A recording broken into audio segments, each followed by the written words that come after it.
Fala, filhados, vocês estão vivos? No vídeo de agora nós vamos falar um pouquinho dessa obra aqui, ó, História Econômica Geral, do Flávio Azevedo Marques de Sais e Alexandre Macchione Sais, da editora Saraiva. Essa obra aqui, ó. Tendo como base muitos anos de pesquisa e a sólida experiência acadêmica dos autores, História Econômica Geral oferece ao leitor um panorama amplo das transformações da economia e da sociedade desde o declínio do feudalismo até o estabelecimento de uma nova forma de organização econômica e social, que é o capitalismo, que se impôs progressivamente em todo o mundo. Abrangendo cerca de 1000 anos de história, o livro apresenta uma visão detalhada das profundas mudanças que ocorreram na economia mundial, expõe os principais fatos econômicos de cada época e traz diferentes interpretações dos acontecimentos a fim de convidar o leitor a refletir criticamente sobre as questões mais polêmicas da história. Ao trazer o estudo da economia mundial até a atualidade, os autores procuraram estabelecer conexões entre passado e presente, de modo a evidenciar a permanente e cada vez mais acelerada mudança que caracteriza a economia mundial.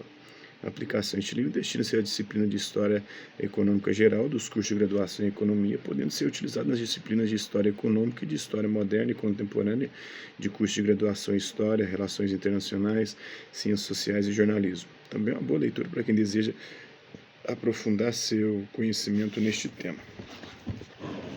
Então, Flávio Azevedo Marques de Sais é livre-docente do Departamento de Economia da Faculdade de Economia, Administração e Contabilidade da Universidade de São Paulo, da FEA USP, e doutor em Ciências Sociais pela Faculdade de Filosofia, Letras e Ciências Humanas da Universidade de São Paulo, da FFLCH USP também.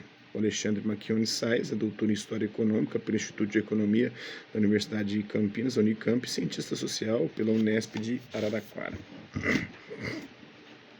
Então, neste livro aqui tem a primeira parte, a transição do feudalismo ao capitalismo, a segunda parte, a Revolução Industrial Britânica e a expansão do capitalismo, de 1760 a 1870, a terceira parte são as transformações do capitalismo da Grande Depressão do século XIX, a Primeira Guerra Mundial, de 1870 a 1918, a quarta parte é o Entre Guerras, de 1918 a 1939, e a Segunda Guerra Mundial, de 1939, na verdade, 1945, a Era da Catástrofe.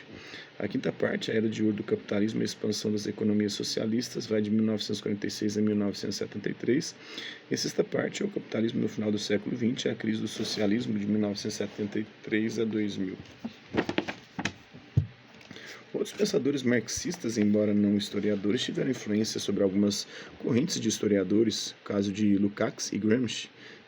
Uma concepção de história peculiar foi desenvolvida na França pelo filósofo Althusser, a partir de uma leitura da obra de Marx, que ficou conhecida como estruturalista. Althusser e seus seguidores, como Balibar, Stablet, Rancière e, na esfera da ciência política, Poulantzas, propuseram uma teoria da história com grande influência sobre cientistas sociais, mas também objeto de fortes polêmicas.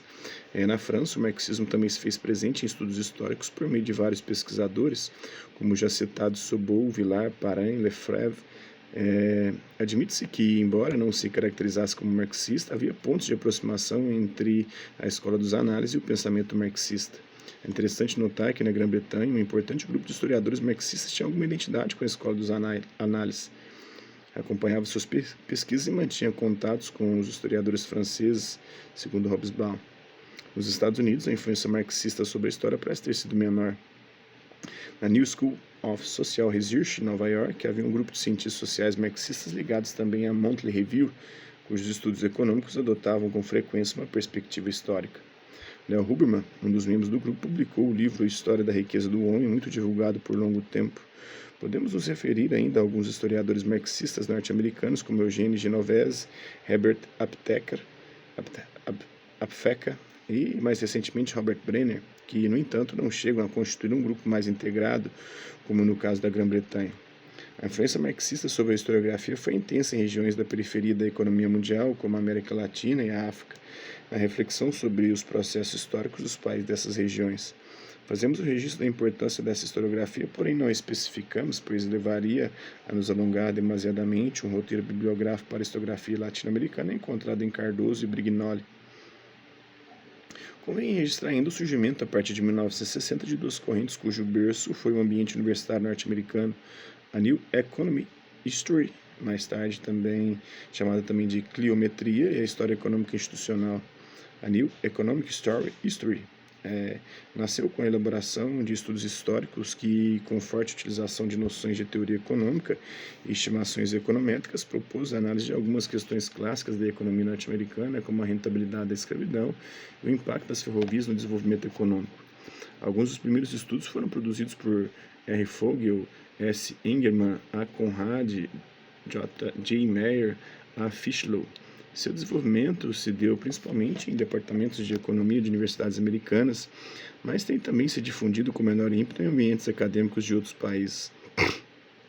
Outra corrente que pode ser identificada como história econômica institucional está associada fundamentalmente ao nome de Douglass North. Ao considerar que as instituições importam, North propôs de início estudar a ascensão do mundo ocidental com base numa teoria da inovação institucional. Sua vasta produção tem sido dedicada ao estudo da relação entre instituições de desenvolvimento, em especial na perspectiva histórica, e motivou inúmeros historiadores e economistas a realizarem pesquisas a partir dessas formulações. Uma tendência recente em estudos de história econômica tem seu foco na divergência dos níveis de desenvolvimento entre regiões e países. Como a New Economic History e a história econômica institucional, seus fundamentos teóricos básicos são os da economia neoclássica, porém sua preocupação se dirige às tendências de longo prazo e à identificação das fontes de crescimento econômico. Uma coletânea sugere o nome de New Comparative Economic History a essa tendência Hatton, O'Rourke, Taylor. Geografia, inovação tecnológica, cultura, política econômica, instituições são alguns dos elementos aventados para explicar a riqueza e a pobreza das nações em obras que podemos incluir nessa tendência. Alguns exemplos dessa tendência podem ser encontrados em obras de David Landes, Jeffrey Williamson, Kenneth Pomeranz, Gregory Clark, Robert Allen, Daron Acemoglu, James Robinson. Finalmente, podemos nos referir a uma história quantitativa, em alguma medida, sempre se fez uso de dados quantitativos em estudos de história econômica. A coleta e elaboração sistemática desses dados é o elemento que poderia caracterizar a emergência de uma história quantitativa. Não se trata, porém, de uma corrente perfeitamente definida em termos teóricos e metodológicos, mas de uma série de pesquisadores que se propuseram a tratar temas de história econômica por meio da elaboração de dados quantitativos de diversas ordens. Essa é uma tendência cada vez mais forte, sobretudo porque os recursos computacionais facilitam sobremaneira a coleta e o tratamento de dados quantitativos. Há economistas e historiadores pioneiros em estudos quantitativos que procuraram abarcar o conjunto de economias nacionais, como Simon Kuznets nos Estados Unidos, Jean Markiszewski na França, Phyllis Dane e William Cole na Grã-Bretanha, Chaunu, capítulo 2. Nas últimas décadas, os estudos quantitativos se multiplicaram, gerando polêmicas sobre temas clássicos da história econômica. Um deles, dos mais controvertidos, é a Revolução Industrial, segundo Fontana. O amplo panorama acima delineado, de caráter estritamente descritivo, procurou apenas situar algumas das principais correntes de estudo da história econômica. Certamente o leitor pode identificar lacunas quanto a uma ou outra vertente aqui omitida, mas ainda há historiadores e economistas que considerem fundamentais e que não foram lembrados neste texto. Em parte, isso deve ser acreditado à vasta produção de estudos de história econômica que impõe a escolha, por vezes arbitrária, do que registrar em algumas páginas introdutórias ao estudo de história econômica geral. Cabe agora explorar mais cuidadosamente os fundamentos que sustentam as análises de algumas correntes, cujas contribuições serão lembradas com razoável frequência no corpo do texto deste livro. Então, esse é um trecho dessa obra. Espero que vocês tenham gostado do vídeo. Quem curtiu, dá um like. Quem não curtiu, dá um dislike. Quem se interessar pelo conteúdo do canal, é só se inscrever, ativar o sininho e aguardar os próximos vídeos, as próximas notificações. Deixe também seus comentários, o que você achar dos vídeos, sugestões de temas e assuntos para serem abordados em vídeos posteriores. E colabora com o nosso canal, compartilhe os nossos vídeos e ajude a chegar ao maior número de pessoas possíveis. Gostaria aqui de agradecer os mais de 3.000 inscritos no nosso canal. Agradecer também aqueles que outro por conta de conteúdo outro passo por aqui, deixando a sua visualização, o seu like, seu dislike, seus comentários. E aqueles que compartilham os nossos vídeos, compartilhem o nosso canal, seja aqui nas plataformas no YouTube ou outras redes sociais. No mais, é isso aí. Hasta la vista, babies, e até a próxima.